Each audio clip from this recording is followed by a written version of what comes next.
You guys, I never really just go through some of these. Like, I never just go through some of these documents, like the new documents and stuff like that. And then when I hit, whoa, I wonder if it's good. Okay, so I've never actually used an Adobe stock kind of like template or mock-up or anything like that. I've never seen that before, and this is kind of new to me. I mean, I've been using Adobe CC for about a year, and I never really dived into like some of this stuff, because for stock you actually have to pay for this or whatnot, and they give you 10 free images or whatnot. So I'm thinking like, okay, well, let me just go ahead and try one of these out, you know. And I see this one, and I'm like, well, this is one of the free ones that they were offering. Let me just go ahead and check it out. I double click on it, and we get this. This is what we get. And I don't know, I'm looking at this and I can already tell like the images are sharp or whatnot. I want to talk about some of the goods and bads though. So I'm gonna look over here at the layers panel, and I already got sweatshirt kind of dropped down. It looks like the image for the sweatshirt is on a multiply, which is pretty cool. And they have the line out for the mask, so they masked out the actual shirt and stuff like that. Let me see if they did for the t-shirt as well. Yeah, so they masked out the t-shirt as well. They masked out like the sweatshirt, and that's cool, but they still have the t-shirt and the sweatshirt linked to the mask. So if they unlink these, right, you'll be able to move the design around. And I know this is kind of like, you know, out the way and all that stuff. I'm not sure if you guys know what I'm saying, but like if I was to just link these back up and I was to kind of like move like your image here, like as you can see, the image goes all around the actual artboard, which is not what we want. So let's just go ahead and Command Z this back into place, and let me unlink this real quick. So I'm gonna go to the layers panel. I'm just gonna go ahead and take this link and unlink it. Now if I move this around, if I move the image around, it's only gonna move on the shirt, right? And that's what we really want with a mock-up. We really don't want this to be, you know, all over the place. It's gonna be locked to just this shirt, you know, and that's what we want with this. That's the reason why you put it on a layer mask. So I'm gonna go ahead and unlink these image here layers or whatnot, so we can actually get that. And actually another thing that I kind of believe in is kind of like clean mock-up. So I'm gonna go ahead and Command J these image here layers or whatnot and put it at the top, because if we do that, then we don't even have to go into these and just kind of like, you know, it'd be a little bit more easier for it to mess around with. So I'm just gonna go ahead and Command J that one, and then Command J that one, and pull it to the top layer, and then close down these two layers here.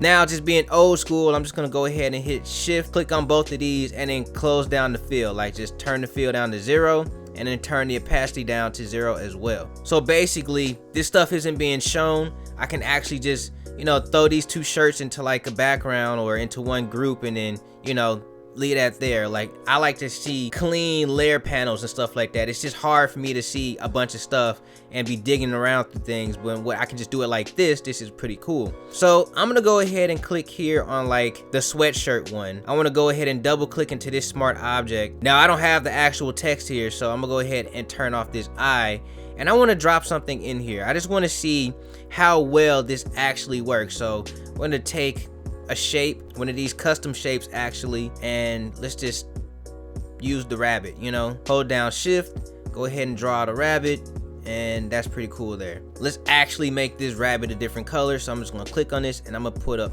I don't know, maybe like, so that was a gray shirt. We're gonna put this on like maybe a magenta, or maybe one of these faded out reds. I think that's pretty cool there. And I'm gonna hit Command S to save this out. Now, smart objects work that way. You can just, you know, drop something in there, and then it'll translate on wherever you have it, you know. So hopefully this works out. I know they have this on a multiply layer, so basically what they're doing is they're getting everything up under it, but I'm not sure if they're getting like some of the texture that's over the shirt as well. A lot of people don't like that. You know, me, I like to have the textures over the shirt. So I just want to see how well this mock-up works, and then if it doesn't, I'm gonna try to fix it up. So we ran into another problem here, and the problem is that the mock-up size, the actual smart object size of the graphic, is way bigger than the actual shirt. So I actually have to go back in and actually scale down this actual graphic, which sucks because, you know, we want this to actually be, you know, working and functional. Like, we're not going to get a functional Adobe mock-up basically. So I have to go ahead and hit shift and option and just kind of scale this in real quick and just, you know, get into a point where it actually fits the shirt. Now I kind of get it, you know, if you're using this for like an all over print, that's pretty good, but in this situation I haven't seen an all over print sweatshirt in a long time, so I'm not even sure if that's even gonna work. Now I'm gonna go ahead and hit enter. I just want to go ahead and move over to the side, and just kind of look at this. Now, there's not much texture for this to go on top of, so they're just using the multiply layer as like, you know, a way for it to get the textures up under it. But this does still kind of look sharp to me, and if there's anything that I don't like, is sharp images. So I'm just gonna go ahead and click on this bunny and go into the filter, the blur, and the Gaussian blur, and I'm gonna give this a radius of like maybe 1.4, 1.5. When you're looking at something like this, the shirt is not all the way focused. I mean, it is focused, but it's not too focused to where everything on it is just sharp, you know. So it can even just leave this at a radius of 1 and just hit OK. Adobe, we need to make sure that our stuff look realistic, man. You know, we've been practicing Photoshop for years, you know what I mean? Like, we have to make sure that what we make is realistic, and this wasn't realistic, but it looks pretty good now. I think this can actually go off. Now, I don't really like these colors in the background, but I'm gonna fix that later. And you know, just for the sake of just doing this and just actually making this look realistic, we're gonna take the shirt image, right? We're gonna go ahead and duplicate it by hitting Command J. Go ahead and put that on top of the actual graphic, all right? And then hit this on a multiply as well. That's gonna give us more of that texture in that field, just to make this look realistic. And we're gonna go ahead and clip this to the actual graphic layer. And there's a clear difference between this. So when I turn this off, we get something a little bit like this, but when I turn this on, you see how like we get more of that texture and stuff like that? That's really what we want here. So I'm gonna go ahead and hit Command L to bring up a levels. I'm just gonna kind of freak this in just a little bit and then kind of pull this back. There are clear differences between what we had and what we have now. Now, some people don't like it like this. I actually do, you know. And I can continue to pull this backwards until like it looks real to me, you know. But some people don't like the actual texture, the actual grunge texture from the actual shirt on the actual designs and stuff like that. But me, I actually like it like that. So that's how you would go about fixing that. But in either case, this looks more like it's been pressed on and all that stuff, and this looks like it's been sublimated on, you know. So this is sublimation.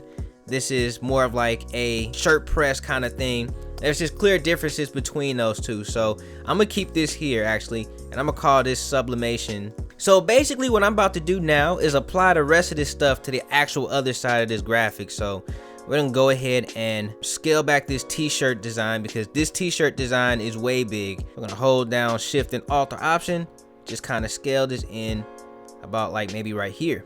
Now I'm gonna take the t-shirt image again, go ahead, hit Command J, make a duplicate of it, put that on top of the actual graphic, put this on a multiply, hit Command L, bring this up some so we get that good old t-shirt texture, right? Put this on a clipping mask on that actual shirt graphic, and then with this shirt graphic, we're gonna go ahead and Gaussian blur this to maybe like 2 pixels. Now I just want to go ahead and double click on this smart object and actually drop an actual graphic in here as well. So I'm going to take the custom shapes. We're going to find another custom shape because I don't want to use the actual, you know, rabbit again. I want to find something different. I think this might be cannabis right here. And since it is 420, we'll just use that. So I'll just go ahead and hold down Shift, draw out this cannabis leaf. We'll turn this maybe a soft green, a softer green, an even softer green. And we'll just hit Command S, save it on there. And that should be on the actual t-shirt graphic. And these look kind of good. So, hey, you know, it's how you guys actually want this. For me, I feel like when you put textures on top of an actual graphic, then those textures work. You can multiply, blend them in the back. We're in an age now where that's not just gonna get by. Like, people are gonna see that and they're gonna like, that's fake. You know, even though this still technically does look fake. Like, you know, mock-ups aren't supposed to be realistic looking. But in this situation, this is a little bit more real than what they were giving you guys. And I feel like if you want it, I'll give it to you guys for free. Like, let me know in the comment section below if you want this mock-up. I don't too much care about giving it away, you know? And I'm not gonna sell it because it's Adobe stocks version or whatnot. So if you guys hit me up on Instagram, I'll let you guys get this one. But with that being said, you guys, I have to get up out of here. So if you like this one, go ahead and give me a thumbs up. If you're new to the channel, I do this kind of stuff all the time. Just go ahead and subscribe to me. Like, what are you doing? You saw this entire tutorial. I even fixed Adobe's problems. And tell me what you guys felt about this one. Go ahead and bell me so you can get the rest of my notifications, stuff like that. Make sure you turn that on all notifications instead of that occasional stuff. But with that being said, you guys, I have to get out of here. So stay amazing, stay creative, above all else, stay awesome.